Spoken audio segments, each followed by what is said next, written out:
reaction video, and today we're about to react to 10 WWE wrestlers who hated doing their own move.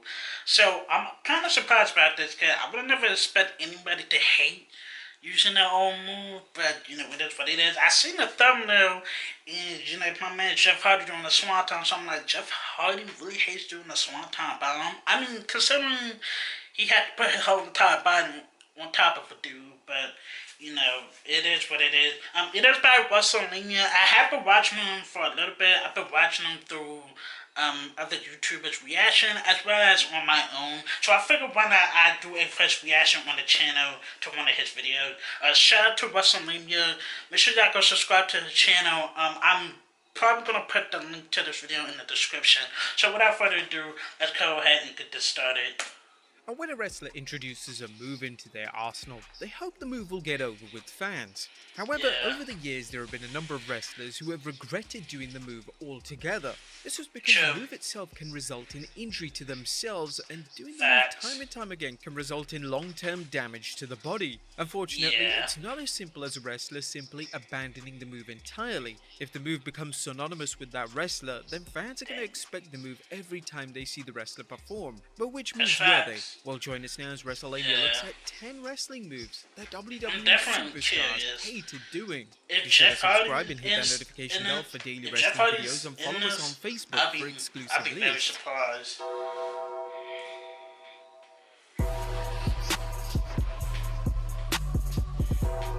I like that he uses that beat by Undertaker's. Number 10, Randy Orton, Overdrive.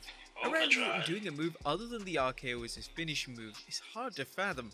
However, when Orton debuted in 2002, he would use the move called the Overdrive. The Overdrive move was the same as MVP's Playmaker finisher. Yeah, I was about to say, I'm like, isn't that the Playmaker? Finisher. When Orton suffered a shoulder injury in 2002, he began to have second thoughts about using the Overdrive move, especially with the shoulder injury making that move hard to perform. Therefore, Orton ditched the move in favor of the RKO, which would go on to become one of the most iconic moves in wrestling history. Number 9, Sid, top rope move. In early 2000s, it was extremely rare to see a larger superstar go to the top rope. Whereas today it's common practice to see superstars such as Keith Lee and Bronson Reed hit a top rope move. Back in the early 2000s, if a larger superstar went to the top rope, it was only for special matches and major pay-per-views. Back in 2001, Sid, who was one of WCW's top guys at the time, was facing a lot of pressure from WCW management. The management team wanted Sid to expand his moveset, and they wanted him to now include a move from the middle or top rope. Sid admitted he felt incredibly uncomfortable doing anything from the ropes. He even noted that he didn't want to do a double axe handle, which is one of the safest moves there is. Nevertheless, at the same pay-per-view in 2001, Sid would hit a jumping boot from the middle rope, but when he landed, all his weight came down on his foot. Now we have to blur this because it is a bit too extreme, but it resulted in one of the most brutal injuries ever seen on a wrestling pay-per-view. His leg literally snapped and he broke both his tibia and fibula. Number 8, Terry Runnels, Bronco Busters. During the Attitude Era, it was common for non-wrestling personalities to get physical in the ring. This was certainly the case with Terry Runnels, who had a number of matches and was even seen winning the Hardcore title at one time. Her moveset was limited, however she would often use the Bronco Buster, which was a move that was made famous by DX member X-Pac. But it seems as if Terry actually hated doing the move.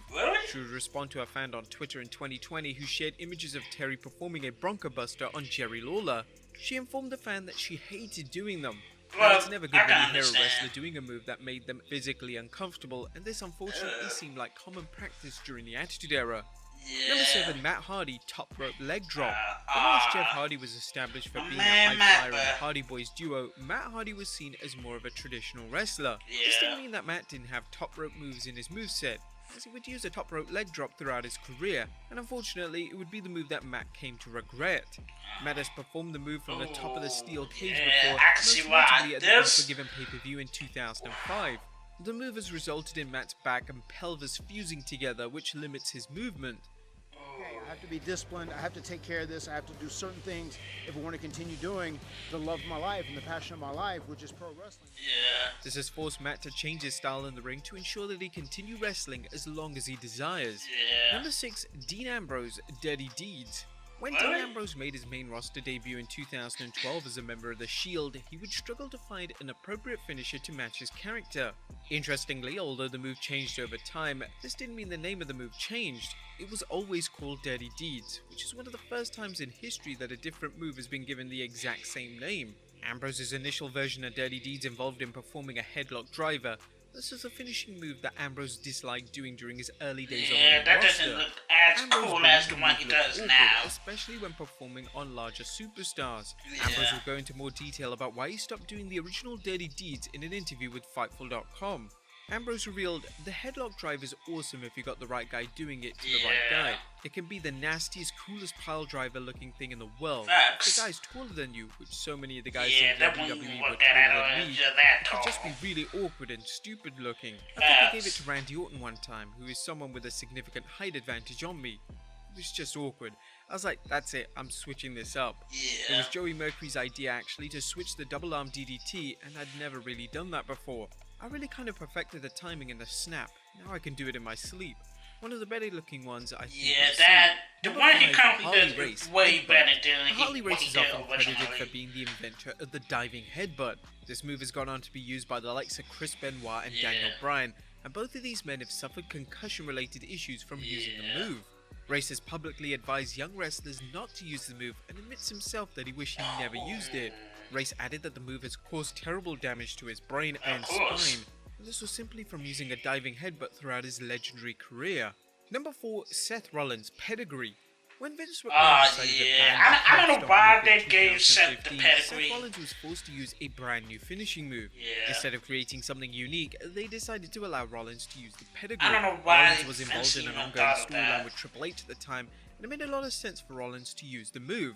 However, when Rollins was interviewed by the Mirror newspaper, he admitted that he wished that he had a finisher that was unique to him rather than directly copying someone else's finisher. He actually began to use a ripcord knee finishing move once the program with Triple H was completed, and it wasn't too long before Rollins was allowed to bring the curb stomp back into his moveset. Number 3, Jeff Hardy's Swanton Bomb. The Swanton Bomb is one of the most iconic finishers of all time. Yeah, it is iconic, but I mean, like I said, I understand why he doesn't like it.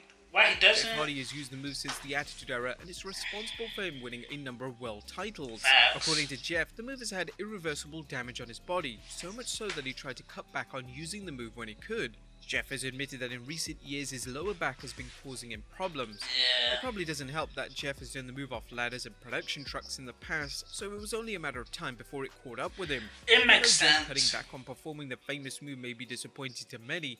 This doesn't mean that Jeff has stopped performing the Twist of Fate, which has now become his default finisher on WWE live events. Number 2, Hulk Hogan, the leg drop. Hulk Hogan's leg drop is the worst finisher ever. It's extremely hard to imagine the Hulkster using any other move as a finisher. But according to Hogan, he regrets ever doing the move, and he wished he picked a different finisher entirely. Speaking to the LA Times in 2019, he revealed that he wished a sleeper hold instead of a famous leg drop. He revealed, "Everyone says they wouldn't change anything about their life. If I could change anything, it would be my finisher. I would never use the leg drop. I'd use the sleeper. All the back surgeries I've had are because of that damn leg drop. I had scoliosis, brother. Dropping that leg for 35 years did me in. I said I had the largest arms in the world and I should have used a sleeper hold or another finisher with my arms." And number 1, The Undertaker, The Last Ride. When The Undertaker converted to the American Badass character in 2000, he debuted a brand new finishing move. Taker would begin to use The Last Ride, which in essence would be an elevated powerbomb. The move was so popular with fans, however, The Undertaker wasn't overly keen in executing the move, especially as he got older and the injuries piled up.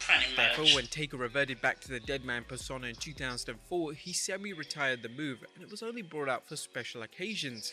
It also didn't help that a number of wrestlers over the years have come forward and admitted that they hated taking the move. Angle admitted that it was a brutal move and it knocks the wind out of you. The Undertaker was extremely lucky that his other finishers, those being the Tombstone and Chokeslam, were equally as popular with fans, meaning that when he semi-retired The Last Ride, fans didn't miss out. But there you have it, folks. 10 wrestling moves that WWE... That's gonna be it. So, like I said, I'm surprised that Jeff Hardy... I wouldn't like to say he hates it. It's just like when he does it, it hurts his lower back, which is understandable.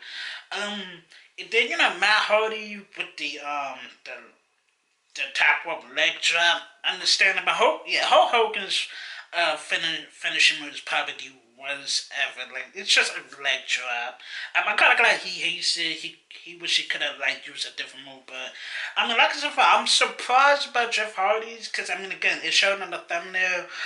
Dean Amber 30D. I like the fact, like I like the current one. The original one, I don't even know why they thought that move was a good idea, but I like the current one that he does, so that's a good thing. But let me know what you got thought of the reaction video. Let me know what you got thought of the video overall. Make sure that go subscribe to Wrestlelamia. He deserves everything. He definitely comes out with the great wrestling content. I'm gonna try to bring in more wrestling content on the channel as well. But y'all know how WWE and other companies be. If you post like any of their matches and stuff like that, you're pretty much gonna get blocked. Pretty much. So, thank you guys for watching. Make sure to like, comment, and share the video. Watch my video. Don't forget to subscribe to the channel. I would really appreciate it. Don't forget to follow me on Twitter and Instagram so you guys get updated on when I post a video. And let me know what other videos you guys want me to react to. I will react to it as soon as possible. Thank you guys for watching, and peace.